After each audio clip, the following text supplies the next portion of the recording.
Guys এতগুলো আম খেলাম কিন্তু একটা আম ভালো ছিল না, শুধুমাত্র একটা আম ভালো ছিল, প্রথমে যেটা কেটেছিলাম সেটা।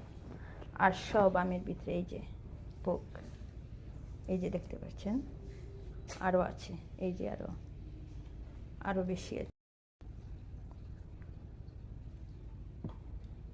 কি আর বলবো, আম খেতে বসেছিলাম কিন্তু আমের ভিতরে পোকা। আর এইগুলো আর খেতে মন চাচ্ছে না, কারণ এইগুলাও তো এইভাবে।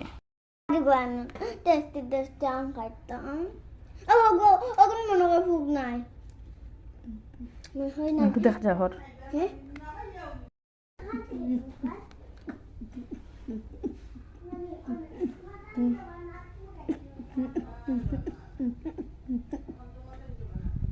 Hey guys, ये तो कुछ मत